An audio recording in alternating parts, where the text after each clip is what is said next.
నమామి ధన్వంతరిం ఆదిదేవం. శ్రీ వాహిని media ప్రేక్షకులకు నమస్కారం. నా పేరు కేఆర్ఎం శ్రీనివాసరెడ్డి. మాది వైద్య వెల్నెస్ సెంటర్ హైదరాబాద్. మాది మరి ఒక బ్రాంచ్ వెస్ట్ గోదావరి తణుకు దగ్గర ఏరడిపాడు అనే గ్రామంలో మరొక బ్రాంచ్ ఉంది. మనం ఈరోజు తెలుసుకోబోయేటువంటి విషయం నొప్పుల గురించి. ఈ శరీరంలో నొప్పులు అనేటువంటివి ఈ రోజుల్లో మన సమాజంలో 30 నుంచి 40% ఈ నొప్పులతో చాలా వరకు బాధపడుతూ ఉన్నారు. దీనికి వయసుతో తేడా లేకుండా ఈ మధ్య ఈ నొప్పులు రావడం జరుగుతూ ఉంటుంది. శరీరంలో ప్రతి పార్ట్లో కూడా ఈ నొప్పులు అనేటువంటివి వస్తూ ఉంటాయి. మీరు కూడా ఈ నొప్పులతో బాధపడుతూ ఉంటే దానికి కారణాలు, వాటిని ఎలా మనం పరిష్కారం చేసుకోవచ్చు అనేటువంటి విషయాల గురించి మనం ఈ రోజున తెలుసుకుందాం. ఈరోజు సమాజంలో ఉన్నటువంటి ప్రతి ఒక్కరి ఇంట్లో కూడా చాలా వరకు నొప్పులు అనేటువంటివి ఉన్నాయి.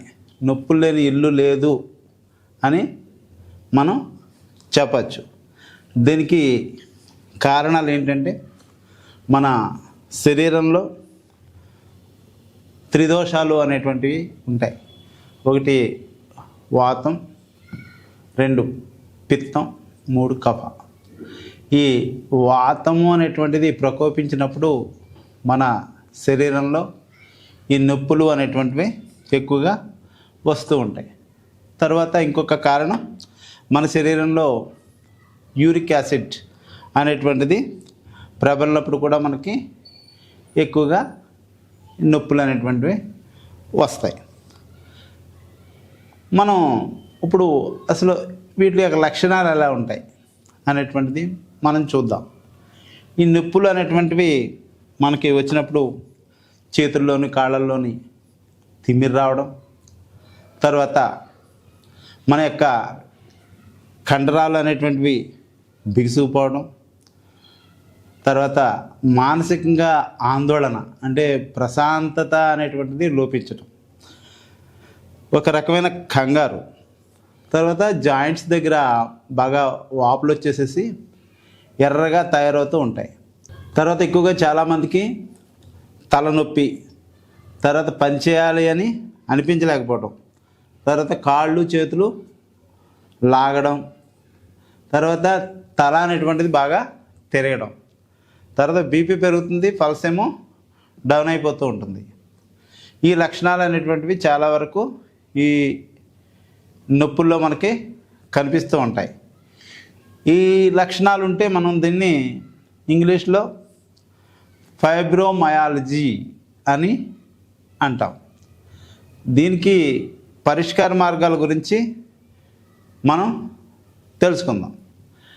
ఈ మధ్య ఎక్కువగా మనకి వైరల్ ఫీవర్ వచ్చి చాలామంది ఈ నొప్పులకి గురి కావడం అనేటువంటిది ఎక్కువగా జరిగిందంటే, ప్రతి ఒక్కరిలోని కాళ్ళు చేతులు విపరీతంగా లాగటం, తర్వాత నడవలేకపోవటం, అరికాళ్ళ కింద ఒక రకమైన తిమ్మిరి, నమ్నెస్, అడుగు తీసి అడిగేయాలంటే వాళ్ళకి చాలా బాధ.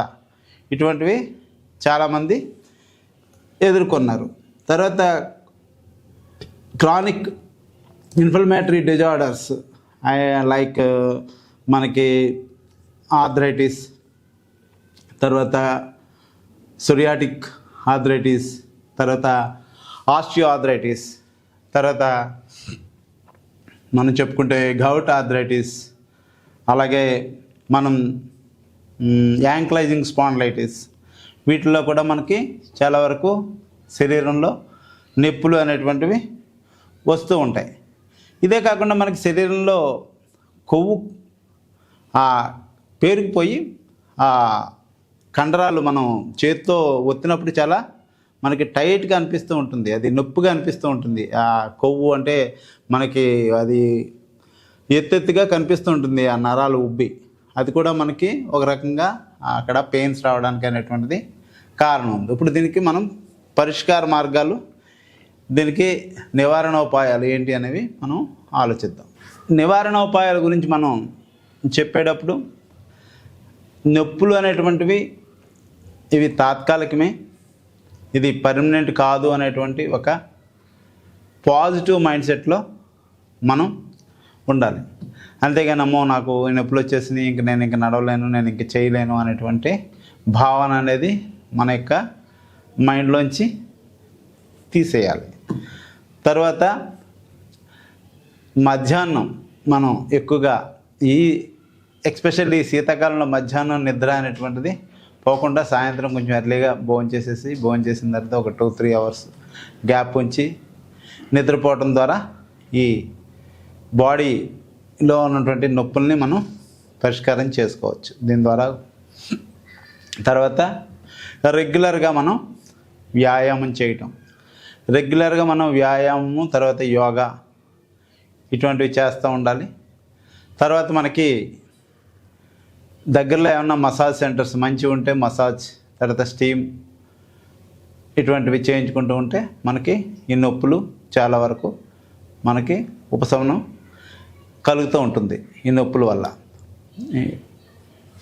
ఇంకోటి ఏంటంటే మనం మిరియాలు, తర్వాత ఒక గ్లాస్ పాలు, తర్వాత అందులో పసుపు కలుపుకొని మనం వాటిని తాగుతూ ఉంటే ఈ నొప్పులు చాలా వరకు తగ్గుతాయి. తర్వాత ఫైబర్ ఉన్నటువంటి ఫుడ్ని మనం ఎక్కువగా తీసుకుంటూ ఉండాలి. అంటే ఫైబర్ ఎక్కువగా ఉన్న ఫుడ్ అంటే లైక్ మిల్లెట్స్. ఈ మిల్లెట్స్ అనే దాన్ని మనం ఎక్కువ తీసుకోవాలి. అంటే ఇది ఇప్పుడు మనం ఎలా అంటే మిల్లెట్స్ని ప్రోబయోటిక్ ఫుడ్ కింద చేసుకుని, అంటే వాటిలన్నిటిని నూక పట్టించేసి ఆడిచ్చేసుకుని మనం దాన్ని ఒక 4 గంటలు నానబెట్టేసేసి తర్వాత దాన్ని మనం జావ కింద చేసుకుని నైటే మనం పాలు కొద్దిగా పెరుగు వేసుకుని దాన్ని తోడు పెట్టుకుని తర్వాత రోజు ఉదయం తినంటే మనకి అందులో ఆ విటమిన్స్, కావాల్సిన విటమిన్స్ వస్తాయి. తర్వాత మనకి ఫైబర్ అనేది, రిచ్ ఫైబర్ అనేది మనకి దొరుకుతూ ఉంటుంది. అందుచేత మనం ప్రోబయోటిక్ ఫుడ్ని ఎక్కువ తీసుకోవాలి. తర్వాత ఇక ఆయుర్వేదం విషయానికి వస్తే మనం అతిబల ఆకుల కషాయం, ఈ పౌడర్ కూడా దొరుకుతుంది మీకు. అతిబల ఇది ఒక స్పూన్ తీసుకుని 2 గ్లాసుల నీళ్ళలో వేసుకుని దీన్ని ఉదయం 1 గ్లాస్ అయ్యేదాకా దాన్ని మరగాచుకుని ఈ అతిబల ఆకుల కషాయాన్ని తాగితే మనకి ఈ నొప్పులు చాలా వరకు ఉపశమనం కలుగుతుంది. తర్వాత ఈ సయాటికా, తర్వాత కాళ్ళ తిమ్మిరి, దీనికి సంబంధించి మనం పారిజాతం ఆకుల కషాయం ఒక 5 నుంచి 6 పారిజాతం ఆకులు తీసుకుని ఒక 2 గ్లాసులు వాటర్ పోసేసి అందులో ఈ పారిజాతం ఆకులను కూడా మనం బాగా, అంటే 2 గ్లాసుల వాటర్ 1 గ్లాస్ అయిపోయేలా కాయాలి, మరక కాచి దాన్ని తాగితే కూడా మనకి ఈ నొప్పులు అనేవి తగ్గుతాయి.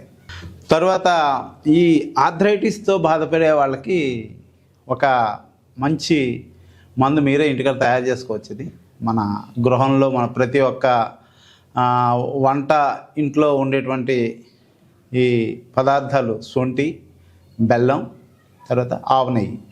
శొంఠి అనేటువంటిది ఒక 100 గ్రాములు తీసుకోవాలి. 100 గ్రాములు తీసుకుని పైన ఆ తొక్కను తీసేసి దాన్ని మనం పౌడర్ చేసుకోవాలి. తర్వాత ఆవు నెయ్యి ఒక 100 గ్రాములు, మంచి ఆవు నెయ్యి తీసుకోండి. తర్వాత బెల్లం ఒక 1/4 కిలో. బెల్లం మనం తీగపాకం, అంటే దాన్ని వాటర్లో వేసినప్పుడు మనకి అది తీగలా రావాలి.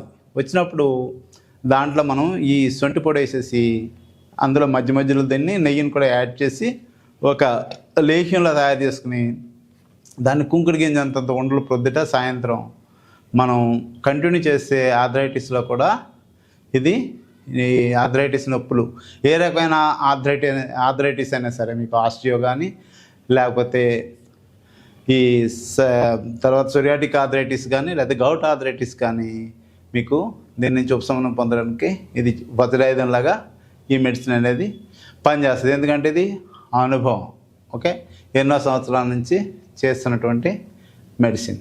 తర్వాత ఇక మరీ ఎక్కువగా ఉంటే దగ్గరలో ఎవరైనా ఒక కైరోప్రాక్టర్ ఉంటే వాళ్ళ దగ్గరికి కూడా వెళ్ళి మనం ఈ నొప్పుల నుంచి ఉపశమనం అనేది పొందొచ్చు అక్కడ సెట్టింగ్ చేసుకోవడం మూలంగా. స్వస్తి.